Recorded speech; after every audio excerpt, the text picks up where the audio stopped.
অপারেশনটা হলো, operation theatre থেকে আমাকে বের করে আমাকে একটা রুমে পাঠানো হলো।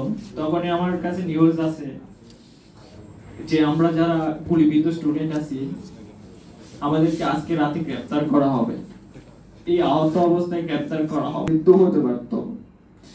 অপারেশনের পর আম্মু আসে তো ওইখান থেকে মায়ামিসিং থেকে আসে, আম্মুকেও রাস্তায় সন্ত্রাসীরা আটকায়, আম্মুকে পেট্রোল দিয়ে দেয় শরীরে। আম্মু আর পাইয়া ছিল, বাইক দিয়ে আসতেছিল, আম্মুর শরীরে বাইকে পুরো পেট্রোল ঢেলে দেয় যে জ্বালিয়ে দিবে এদের। আম্মু ওদের কাছে করজোর করে রিকোয়েস্ট করছিল যে আমার ছেলে গুলিবিদ্ধ হয়েছে, একটু আমাকে দেখতে যাও, আমার ছেলে কাছে যাইতে দাও একটু। আম্মু যখন আমাকে জড়িয়ে ধরছিল তখন আমি আম্মুর শরীর থেকে পেট্রোলের গন্ধ শুনতে পাইতো। অপারেশনটা হলো, অপারেশন থিয়েটার থেকে আমাকে বের করে আমাকে একটা রুমে পাঠানো হলো। তখনই আমার কাছে নিউজ আছে যে আমরা যারা গুলিবিদ্ধ স্টুডেন্ট আছি আমাদেরকে আজকে রাতে গ্রেফতার করা হবে। এই আহত অবস্থায় গ্রেফতার করা হবে। ইভেন আমাদেরকে বলা হয়েছিল যে ক্রস ফায়ার করে মেরে ফেলা হবে স্টুডেন্টদের। আহত অবস্থায় স্টুডেন্টদেরকে রাখবে না ওরা। তখন এক বেতার পিন নিচ্ছি না, আর ওদিকে আমরাই আম্মুকে বারবার বলছিলাম। আম্মু ময়মনসিংহ থেকে আসছিল, আমার বাসা হোম ডিস্ট্রিক্ট ময়মনসিংহ। আম্মুকে আমি আমার ফ্রেন্ডদেরকে জানাইছিলাম যে আম্মুকে না জানানোর জন্য, কারণ আম্মু এটা নিতে পারবে না যদি শুনে আমি গুলিবিদ্ধ হয়েছি। কারণ আম্মু আমাকে বারবার মানা করে যে বাবা আমার চাকরির দরকার নেই, আমরা আমরা পরিশ্রম করে খাবো, তারপর আমার চাকরির দরকার নেই, তুমি এইসবে যাও না, আমি তোমাকে হারাইতে পারবো না। তারপর আমি মায়ের নিষেধ অমান্য করে ওই ফোনটা অফ করে দিয়ে গেলাম। যখন আম্মুর সাথে কথা বলি তখনও বলি আমি বাসায় গেছি, আম্মু আমি ঠিক আছি, আমার কিচ্ছু হয়নি। গুলিবিদ্ধ হওয়ার পরও আমি আম্মুকে নিউজ দিতে মানা করি আমার ফ্রেন্ডদের, তবুও তারা দেয়, কারণ আমার অবস্থা অনেক ক্রিটিক্যাল ছিল, হয়তো মৃত্যু হতে পারত।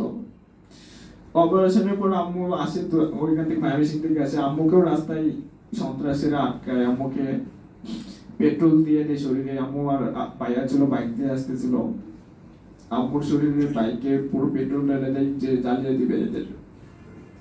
আম্মু ওদের কাছে করজোর করে রিকোয়েস্ট করছিল যে আমার ছেলে গুলিবিদ্ধ হয়েছে, একটু আমাকে দেখতে যাও, আমার ছেলে কাছে যাইতে দাও একটু। আম্মু যখন আমাকে জড়িয়ে ধরছিল তখন আমি আম্মুর শরীর থেকে পেট্রোলের গন্ধ শুনতে পাইতো।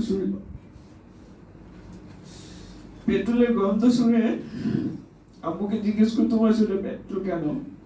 তখন আম্মু আমাকে এই ঘটনা বলেন।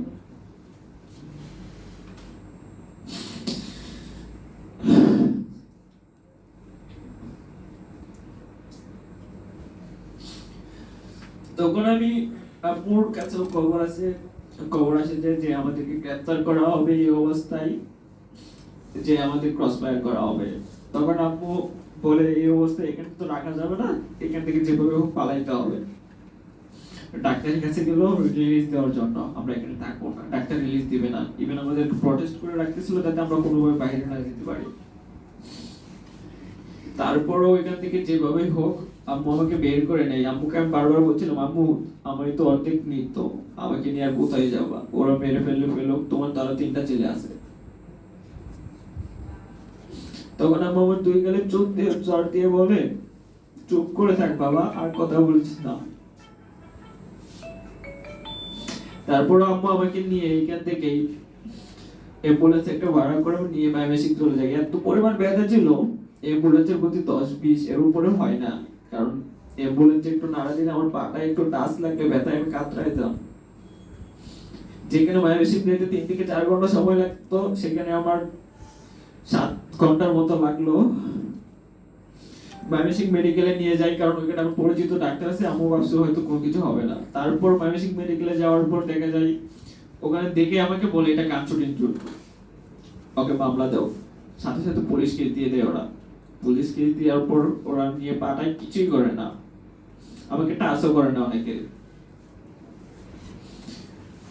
পরের দিন সকালবেলায় টিভি থেকে লোক আসে, আমাকে চেক করে কোন দিক দিয়ে গুলি লাগছে, কি পড়া ছিল, কোথায় ছিলাম, এই সবকিছু ডকুমেন্ট ওরা নিতে চায়। ইভেন আমার ফোনটা চেক করে। আমি জানি আমার ফোনটা চেক করবে, সেই জন্য ফোনটা আগে সরিয়ে ফেলছি যে আমার কাছে ফোন নাই।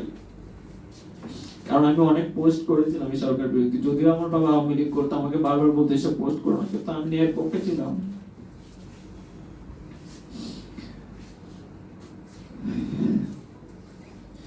তখন টিভি এসে আমাকে বারবার বলতেছে তুমি কোথায় ছিলা, কিভাবে হলো, কি করলা, কি পড়া ছিল, কোন দিক দিয়ে লাগলো, যে আমার প্যান্টের কোন দিক কোন সাইডে কি ছিল না ছিল সবগুলো সহ তারা সব ডিটেইলস নিয়ে গেল। কোনো ডক্টর ওরকম ভাবে আমাকে দেখে না, শুধু ড্রেসিং করার সময় যখন টিভি এসে বলে এইচএল কাকে দেখো, ডক্টররা তখন টিম নিয়ে এসে দেখে।